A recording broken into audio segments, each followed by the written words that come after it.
last game. But they've already banned Zac, so essentially with that pick and ban, of all the people to attack on EG in the past, as far as champion select attacking, it's usually been Wicked, because he loves to channel on a very small subset of champions and just master them. And that's a really smart move by Alternate to take him out. What are EG going to go for here? Well, having that second pick obviously gives you those two choices, and with a lot still left on the table, I'm interested to see where they decide to go with this one. Mid lane, I'm guessing, is going to come last for them this time around. Yeah, I feel like they can definitely wait to counterpick Pharrell Lord instead of just going all in on Ahri very soon in the game. It's nice that they picked the Sona away as well, Crepo, even though he's had good games on Thresh. He's actually 5-1 on Sona so far this year, so he's definitely had the most success on Sona overall. And I also think one other thing, the Lee Sin ban didn't come through this time, which means that Alternate doesn't necessarily have to pick their jungler until later, because there's no way Snoopy's going to be playing Lee Sin. And this is what we said. Do they ban Aatrox after that one? Yeah. And leave Lee Sin out there? They did in fact leave Lee Sin out, but they left Aatrox open as well. So actual second round of picks for Alternate, going to be the Zyra and that Twitch. I think the thing they did by leaving the Aatrox and Lee Sin out is since they knew they didn't really have enough bans for everything they wanted, since they wanted to obviously use 2 on Creaton, is like, well, maybe he just likes Lee Sin so much that he won't pick away Aatrox, but that wasn't the case. Alternate beat him there. Beat him to that one. What are EG going to go for? We saw Froggen hovering over that Malphite once again. Will that be for a second game in a row headed over towards Wicked in this top lane? As you said, not really the most impressive, but Malphite for me can be hit and miss like that as well. He could pick it up this game and just have a terror match with it. I feel like he kind of has to do that as he has Kennen locked in, because he has not played much. Like his top 4 this season, Zac, Malphite, Shen, and Aatrox, are all either picked or banned away. So if that Kennen is in fact in the top lane, which it probably is, since EG uses their last pick generally to counterpick for the matchup between Frog and Pharrell Lord, I gotta see how Wicked's Kennen is lately. The last time we saw it wasn't the most impressive. We'll have to see though how it comes into this one. They've had that time to practice. Wicked has always said that I need probably more depth to my champion pool, so we'll see how he brings his Kennen out. Our Alternate going to go for that Diana again. Sadly enough for the guys here in the audience and you at home, it probably won't be a Teemo. Yeah, there's not going to be a Teemo for J-Ree, or I guess that would be, they have their top lane and their mid lane to pick right now. And they're definitely taking their time on this one. The Diana worked out so well for them last game, but at the same time, that was picked into an Ahri. He knew exactly what he was playing against. And as this matchup tends to go between Pharrell Lord and Froggen, since they have both such immensely deep champion pools, you never know what they're going to pull out. Well, it could be a Singed, which would make me certainly a happy person, and it is going to be that Singed locked in. Now, let's think back. Last time that Kerp actually played Singed was against Evil Geniuses in the Super Week, which was the only game that they've lost up until now in the entire season. Interesting choice to fall back onto then. He's clearly saying that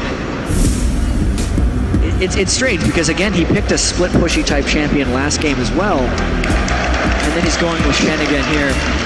Oh man, would he do that with online? Interestingly enough, Crepo is the one with the 100% win rate on Anivia this season. Yeah, I'm not sure that at this stage of the tournament and of the year for them, really, with everything that's to come, that they've actually let Crepo bring out his Anivia into this one. And it's going to be an Orianna pick there in the end, so that's going to mean that we will see Wicked on that Kennen in the top lane with Froggen playing Orianna. I wonder how much lane swapping we're going to see in this one right now, because Wicked directly against Kerp actually is a pretty good matchup. Like, Kerp has disastrous laning matchups early on in the game. Once if he can get going a little bit, he's going to be a split push monster, because EG won't actually have someone to put directly against him. It'll be a very interesting early game once again for Alternate, as they kind of picked a bit of a pile-on composition again, but not nearly as much, since there's no Hemoplague coming out from Singed in those team fights. Just the poison, which, depending on how far he gets, can be a very big annoyance as well at the same time. So we'll see about that one. But Aranea, for a second game in a row, going to be running with this Aatrox. So he's obviously put a lot of time to this in the, limited time frame, to be honest, since Sunday morning, technically at 2 a.m. and here on Friday when obviously we had those playoff games. It almost seems like he's just switched gears now with the Aatrox jungle. It seemed like he was going for Vi when he didn't have his Lee Sin throughout most of the season. Yeah. Aatrox seems like a better fit for him, because I almost want to say Vi has better outs, Aranea is a bit of a crazy jungler, and he gets himself in a lot of difficult situations. And I'd say Aatrox is slightly more maneuverable than Vi is in those specific spots. So as you can see here, for those of you that are at home, Gamescom is packed here today, sold out I believe for the entire week right now, and great to see all you League of Legends fans back in here, even those that are miles away in the far corner that have got a bit of a distance to watch. Yeah, we've got the monitors here on the outside of the stage as well, so plenty of views for everyone here, and it is a packed house as we get into game number 2 of EG versus Alternate. Alternate 1-0 up in this best of 3, and a win here would put them through to that semi-final round. And also it would mean that they would have to lose 2 best of 3s in a row to not go to Worlds, whereas the loser of this set then has to play a decider match where they'd risk falling into the summer promotion or for the next promotion tournament. These are just ridiculous stakes right now for these teams. Yeah, and think about EG. I mean, that would be 3rd place in the summer split and maybe end up going down in towards that relegation promotion area. For Alternate, who spent 6 weeks at the top of the table, they could be in that scenario as well. So there's just so much pressure on both of these teams, and I think therefore level 1 might be a quiet affair. And it may be even the start of the game. We know these guys are also so confident, and it's for good reason too, because as you mentioned, Alternate was 1st place for so long during the split, whereas EG was a dominant force for so much of Season 2 and probably always believes kind of at the back of their minds that they can get back to that point. It makes sense that both of these teams are confident, but someone eventually does have to lose this once, now that there's so much strength in Europe. Right, now Alternate have got a 4-man defense down by that red buff. So they were the ones that tried a bit of an invade in the last game, and Aranea had to flash to safety at level 1, and from that point just farmed a lot afterwards actually. Despite the start that he went item wise, again starting off with the Doran's Blade in this one. Well, surprisingly, since I think we have a bit of time to talk in the early game of this one, the Doran's Blade start for junglers doesn't necessarily mean they need to get early ganks off. You're also saving a little bit of money if all you're going to be doing is farming, because he actually isn't investing in any health potions here, since he has so much natural sustain from Aatrox's W. If he's playing the farm game, it actually means he can hit his items slightly faster. So Snoopy starting off on the top side here with his Jarvan, and both junglers going to have the red buff right from the very get-go. We are looking like we're going to see 2v2 lanes there, as the Piltover actually been dodged by both players from Alternate, and that's not exactly what the LOP was looking for that early harass. Now in this middle lane, Froggen going to have Orianna. Could cause a couple of problems here for Eleanor with that stacking up of the auto attacks early. Yeah, Froggen needs to do as much as possible to stop Forellenord from farming early. Interestingly enough, Forellenord started with his Q first on Diana, whereas a lot of Diana start with the W first just to kind of fight back a little bit to all the early auto attack harass is going to take. I think that just immediately gives Froggen the ability to push up in the lane, which might be part of Forellenord's plan. So, this top lane, Singed versus Kennen is what we've got going up there. We'll see, as I said the last time around that we saw the Singed coming out of Kirk was in their defeat in week 9 Super Week against Evil Geniuses. So we'll see how that one all works out for him today again. Gone deep into that utility tree, starting off with that Crystalline Flask, and he's going to take a lot of harassment as well with Kennen starting off Doran's Blade. Yeah, that Doran's Blade start from Wicked is a very standard thing for Kennen. This is almost a reverse of what we saw last game, even though it's not 2v1 lanes, because Kerp started off a game with a Doran's Shield on Vladimir, whereas Wicked is the one started with the Crystalline Flask and the utility tree spec. So, where's the first action going to come down? This one very hard to predict, I think, when it comes to first blood and first fight kind of territory, because of the nail-biting situation that both of these teams find themselves in right now in terms of, possible way to the World Championships and possible way to having no LCS job next year. Such a huge amount of pressure on these teams at this exact moment. And I'm actually a little bit surprised that Snoopy is playing so and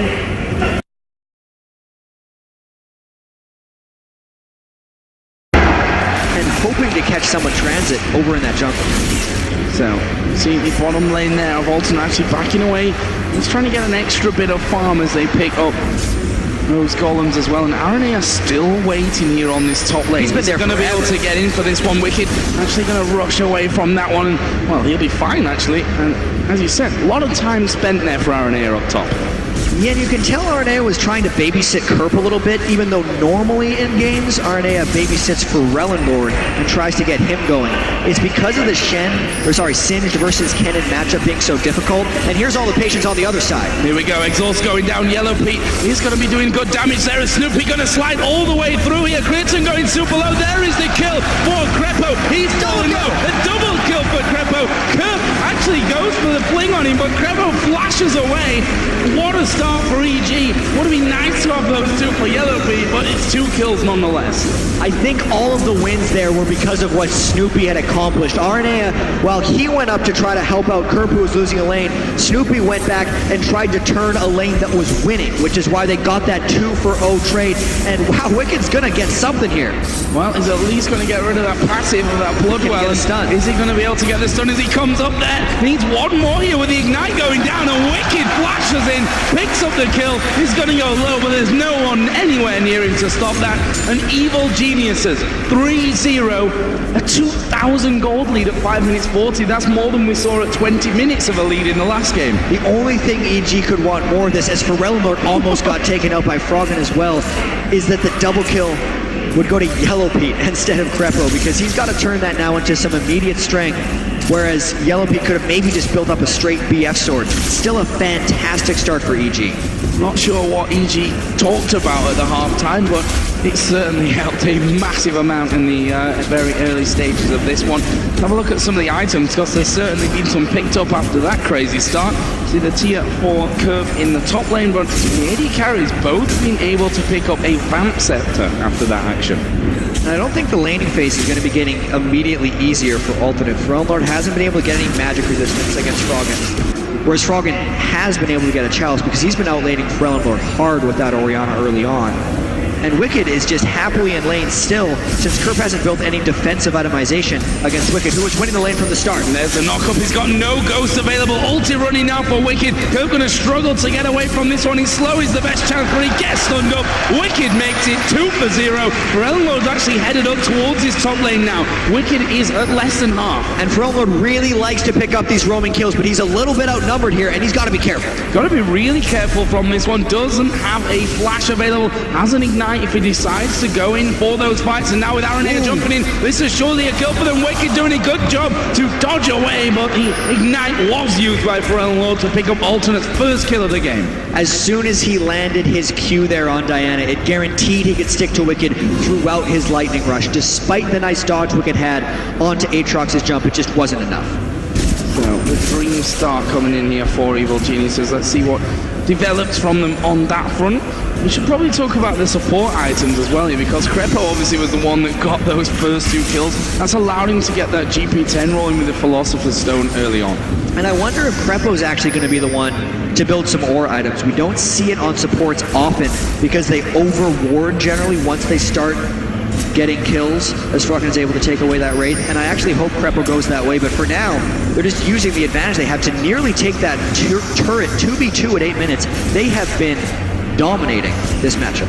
So strong in these early stages, and with the backing off of Critton's Twitch there, that surely opens up this turret as Wicked going to come back into lane, got a blasting one, double Doran's Blade, and the boots as well, which means that even if Kerp tries, he probably can't create anything onto him with that lightning rush as well.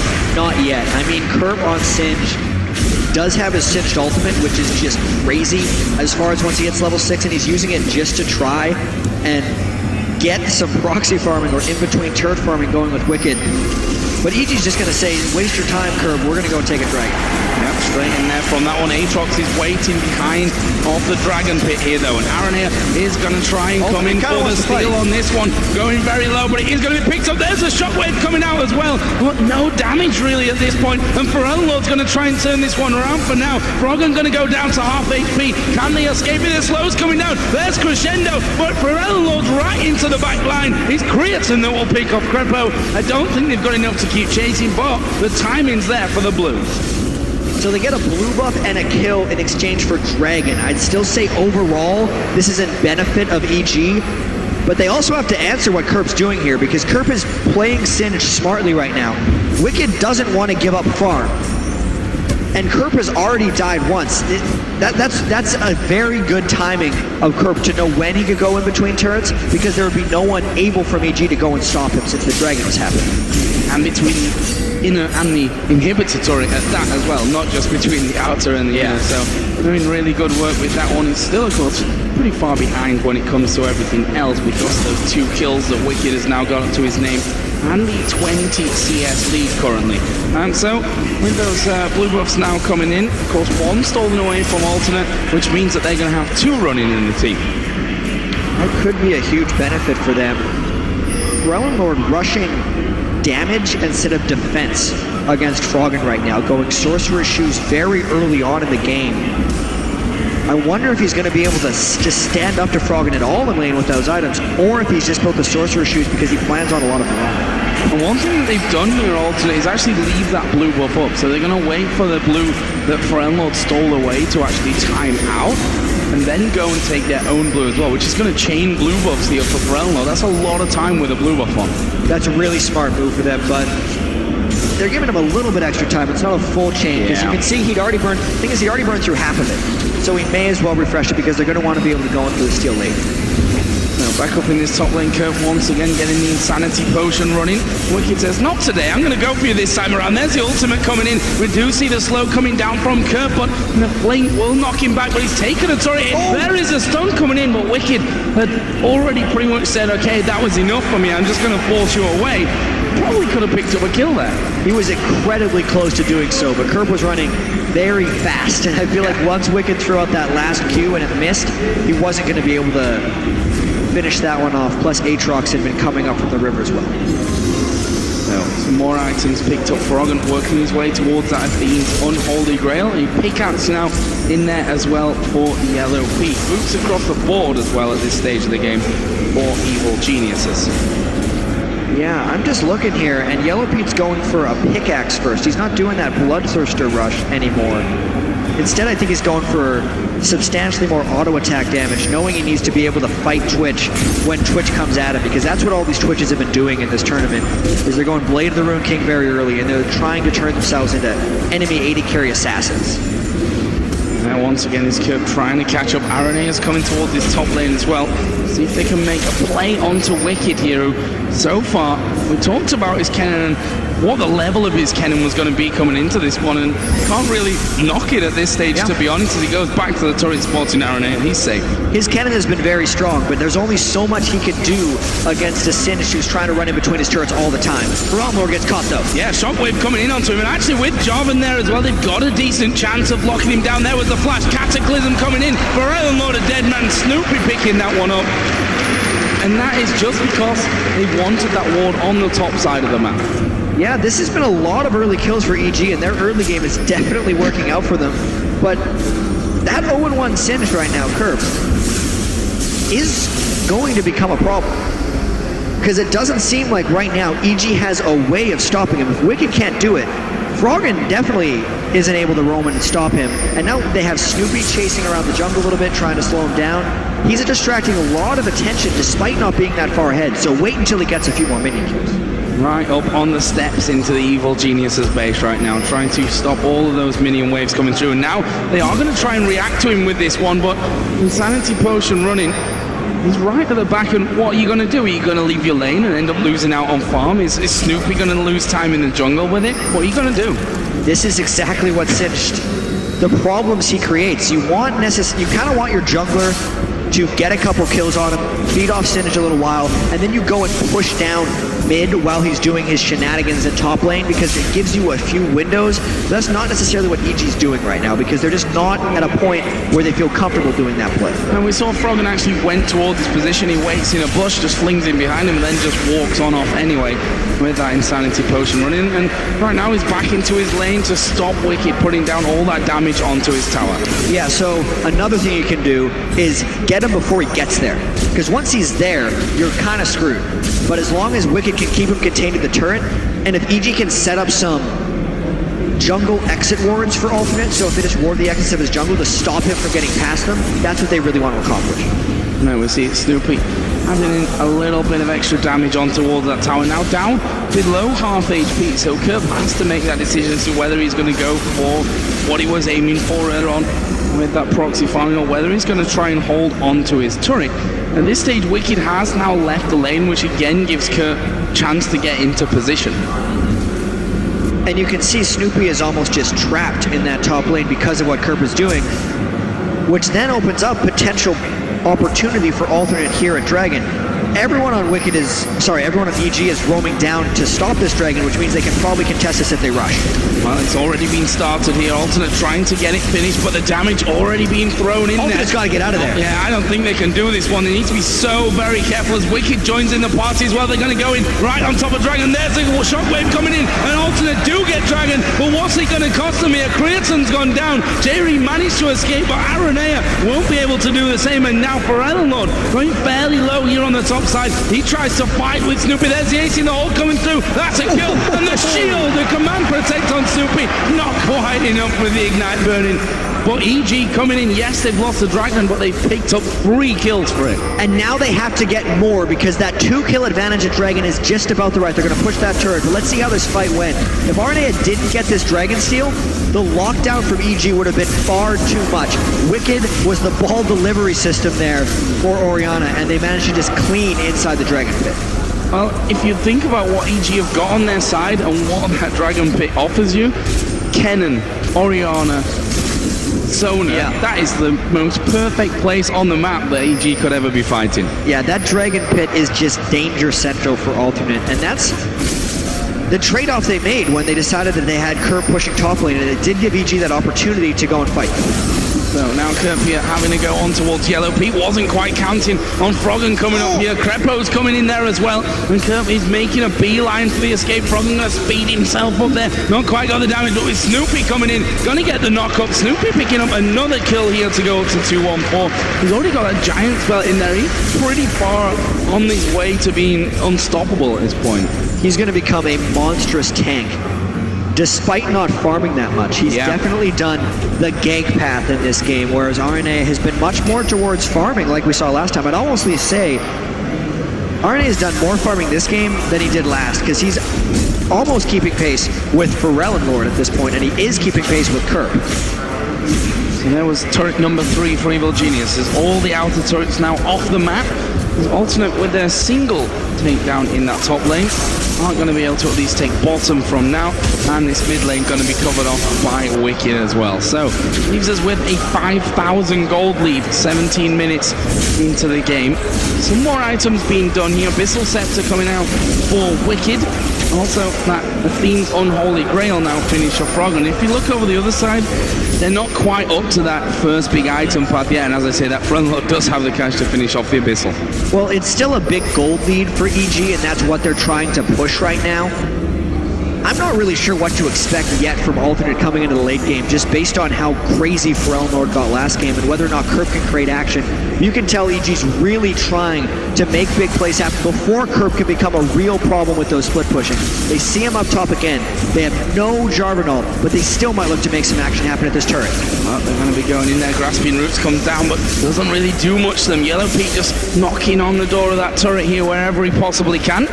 And this is the EG that they developed into, but that we didn't really see in Game 1. They reverted back to that old EG style, and this roaming a lot, taking objectives, looking for kills actively, is the newer EG that we started to see at the second half of the summer split. Yeah, and it still keeps some of the strengths of their initial team. They work well together right now. It's so difficult to dive onto a Zyra, though, despite having so many ranged attackers at the turret. Crescendo going down. There's a brilliant shockwave as well. Slicing Maelstrom going to do the work, and it's only Creaton that survived here at the back, but not for long. Ace in the hole goes through, and it is going to be a kill, a double in fact in the end of it for Caitlyn. Yes, Kerp is pushing in this top lane now, but what are they going to lose from that? 4 people and at least 1 turret, and they're sending 1 person back for this. You have to say Worth if you're Crapple right now, because he got hit pretty much in the turret, but his crescendo that he landed allowed the rest of EG to just pile on all of their spells. Inner turret for inner turret, I actually think benefits EG in this circumstance, because that means that next time this happens, they get the inhibitor, whereas Synth wouldn't be able to finish it off all by himself. So that leaves EG a mile ahead in kills as well, 13-4. Crepo tied with Yellow Pete and Wicked for the most kills on his team right now at 3, 2, and 6. But they've got to spread across the entire board, which we always talk about. You know, okay, it's not amazing for these supports to be having the kills. If they'd have gone to the AD carry, might have been better. But look at the item difference between the two supports and what that gives them right now. What gives that gives to EG as an entire team. Exactly, and it's very nice for Crepo that he's been able to pick up that Chalice, which he'll probably turn into a Mikhail's Crucible later. Just because Sona, especially in these extended chasing team fights, is extremely mana heavy, and supports just don't have the luxury of building any mana regeneration. But the fact that he's been able to do that, as well as just have 400 gold stacked up on his Philo Stone already, does give EG a lot of freedom. As long as he doesn't keep getting kills, those first two won't backfire that much. So, what are they going for? Now a play onto the red buff of Alternate. That's one less thing for Kriton to be making an impact with. And honestly, he's not had an impact really here with this Twitch. No, not yet. Even in that one turret dive where it seemed like EG all got caught within the Zyra Stranglethorns, he didn't have enough punch yet. I think if the game gets late enough, he becomes a fairly big danger since EG doesn't have the Malphite to shut down Twitch that they usually have. They have to kind of rely on Wicked, who's a squishier thing going in there. He's definitely not making an impact, as you said. What is the next move here then for EG? Not a team we usually associate with going for early Barons and stuff like that. More like a team that we associate taking about 10 Barons very late on in the game. But this certainly looking very good for them at this point. And they are now moving in towards that blue of Aranir off to the side, but in the end get smited away by Snoopy. Snoopy outgamed him right there. He kind of thought he was going to be trying to steal it, and they knew they didn't need to give it to Froggen at the end since Froggen was already herring the blue buff. And speaking of Froggen, almost got that Rabadon's Death Cap now added in towards his Athene's Unholy Grail, and we just saw there the pain that he brings onto the squishier subjects in that alternate team. It was Jerry who knocked down to half HP just with that single combo coming out. But right now, Kerpa's moved towards this bottom lane, so trying to make a bit more ground on that front. EG's absolutely in a spot where they can start taking control of this game. I'm actually very surprised that Kerpa's off-splitting a turret that's already up, because he can't actually cause any problems there, and he'd be forced into a team fight, which EG would most likely win if they find one at the Dragon Pit. Well, Dragon has been started, kind of backed away from, but seems like EG going to commit to this one right now. We are going to see them kicking that one off. Can Alternate get in here for a cheeky steal? The Baron is the Dragon is incredibly low right now as Kerp starts to come across. Snoopy going to go in. Brilliant shockwave combo coming down. Maelstrom actually kept away from them there though because of that Cataclysm, and Alternate are not done here. They start to move back up north, but I don't think that they can really fight when Snoopy does go down. There's a Stranglethorn to zone them out, but Kerp has paid the price. EG waiting very patiently at the Dragon. You could tell Snoopy only wanted to fight there. RNA is still going to try a steal here, but there's no way Alternate can continue another fight. He'll just end up losing his life, if anything, from this one. Still hanging about. He's going to make the jump over there, and he's not going to do it. He actually smited in there too early. Snoopy gets the better of him, and he's going to pay a full price for this one. EG just gathering on around him. This Yellow Pete that's now unstoppable at 5-0-5. That is very good news for EG fans right now. They secure the Dragon, they extend their lead 15-4 right now, and because EG has created so many turret kills previously and their team fight is that much better than Ultimate right now, it doesn't seem like Kerp will be able to create any type of cinch problems that he was very close to creating about 5 or 10 minutes ago. EG just almost ignoring him and going for the other things, which means that Kerp is going to have to come down and really help things up because they can't really win a 5v5 right now, never mind survive long enough in a 4v5 before he can actually teleport into that one as well. So all looking good for game number 3 for EG. And to add on to that, the Randuin Zoman that was completed by Snoopy make him a turret diving monster if Kerp ever looks too far away from the team. And EG is not hesitating this game either, so look for them to do that if we see the split push. Kurt was down at the bottom. Wicked actually coming in to stop him from pushing too far into this one. And see that Wicked out damages him by a country mile at this stage of things. And Kurt just trying to trot on away from that one. And Wicked happy to say, okay, you just come down here. I'll take half your health. You're going to have to back up at some point. But now Wicked maybe going a little bit deep from this one. Flash away. Did use the ultimate, but I mean, he's kept his life. But with Pharrell and Kurt there, they could probably have got the turret. But look at this. Evil geniuses have decided to go for Baron. Yeah, this is very interesting. Kerp is down in the ultimate, but he still has teleport. Now it's a question of how much ultimate can come up, or if EG just goes for a fight. They get it! Aranea trying to walk away there. Jerry going to get caught up in the shockwave. He will flash off to safety, but now they chase down towards Creighton as Wicked comes in. Stun goes down. Double kill for Froggen, and not just like that.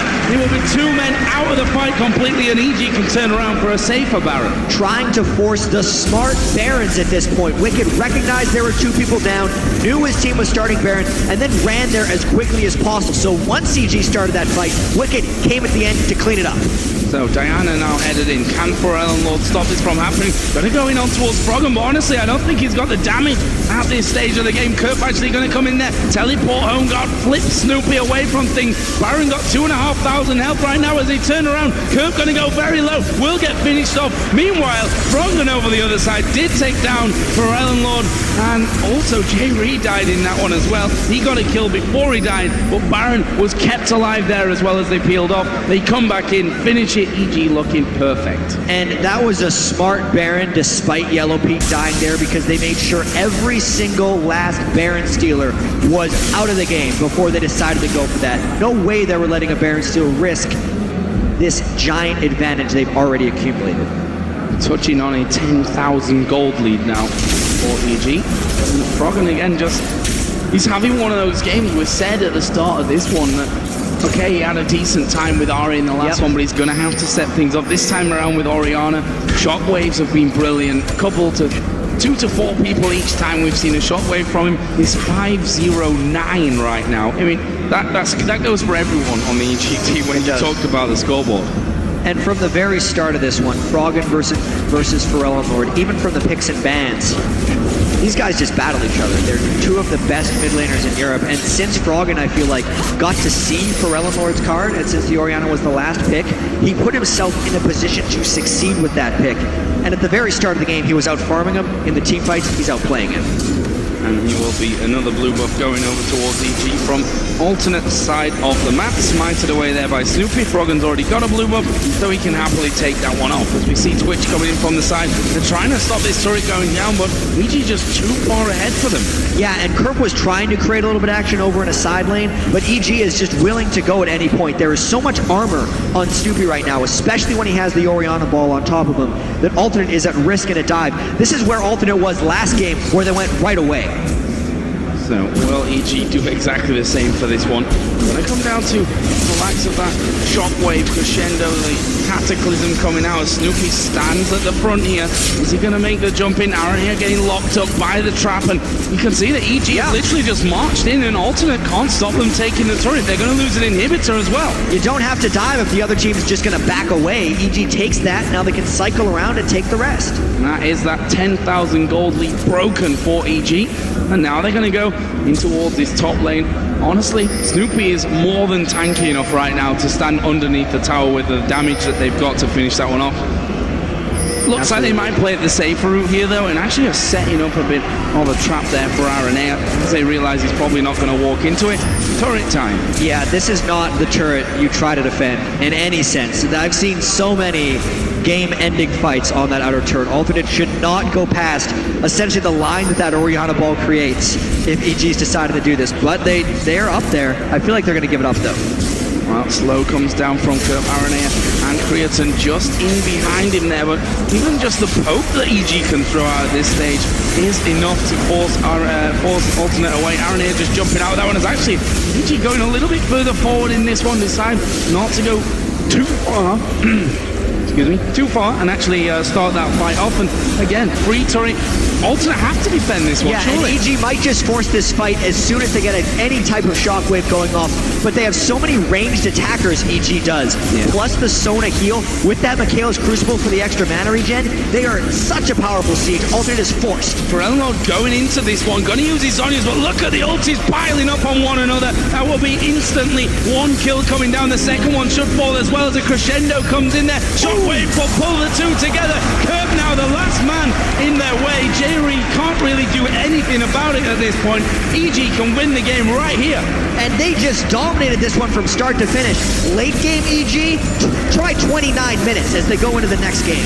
This is a completely different Evil Geniuses. Whatever they talked about at the halftime point in this match has certainly helped them out. That loss in game number 1 not going to be repeated, and we're going into game number 3. We all wanted it. Of the two games, the first one was a little bit swingy. It could have gone either way. This one was EG from start to finish. Every single lane had something positive happen to them right at the start. Rocket pushed for Elmer out of lane. Bottom lane got the gank kills. And then Wicked just killed Aranea by himself. EG really turned it on that game. Fantastic play. And as I said, we all wanted to see 3 games. We want to see as many games as possible from these playoff matches. And well, no one wanted it more than Evil Geniuses, and you saw it there. A completely different outfit they were when you compare game 1 and 2. And I wonder how much of this has to do with the play of Froggen and Forellenlord and how this is going to attack EG in the final game. Because it's, you know, EG had choice of side here. And they decided to pick blue, which means anytime Forellenlord wants to, he could have the very last pick.